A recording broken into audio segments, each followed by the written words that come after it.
അജാക്ക അസ്സലാമു അലൈക്കും. വാലൈക്കും അസ്സലാം. മാമനെ കയറിക്ക്. നമ്മൾ വന്നതൊരു വലിയൊരു വിഷയമായിട്ടാണ്. നമ്മളെ കവലക്കുള്ള നാരായണേച്ചിൻ്റെ കുട്ടിക്ക് സുഖമില്ലാത്തൊരു വിഷയമാണ്. അത് ഏകദേശം ഒരു വലിയ ചിലവ് വരുന്നുണ്ട്. ഏകദേശം ഒരു 10-30 ലക്ഷം രൂപ വരുന്നുണ്ട്. വളരെ പാവപ്പെട്ട കുടുംബമാണ്. അപ്പം നമ്മൾ ചെറുപ്പക്കാരെല്ലാം കൂടി ഒരു കമ്മിറ്റി രൂപീകരിച്ചിട്ടുണ്ട്. നിങ്ങളെപ്പോലത്തെ ആളെല്ലാം കണ്ടിട്ട് അവർക്ക് എന്തെങ്കിലും ഒരു സഹായം എത്തിച്ചു കൊടുക്കാൻ പറ്റുമെങ്കിൽ പടച്ചോൻ്റെ ഭാഗത്തൊരു കൂലി ഉണ്ടാകുന്ന വെച്ചിട്ട് ഇറങ്ങിയതാണ്. കൂലി ഉണ്ടാവുമെന്നാ? പടച്ചോൻ്റെ ഭാഗത്തേ കൂലി ഉണ്ടാവും.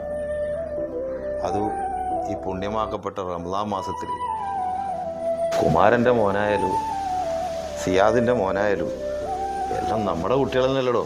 അടിയും പിടിയും കൊലയും നടക്കുന്ന കാലത്ത് ഇങ്ങനെയുള്ള പുണ്യപ്രവർത്തികളൊക്കെ ചെയ്യുന്ന നിങ്ങളെപ്പോലുള്ളവരെ കാണുമ്പോൾ മനസ്സിന് വല്ലാത്ത സന്തോഷമാണ് മോനെ.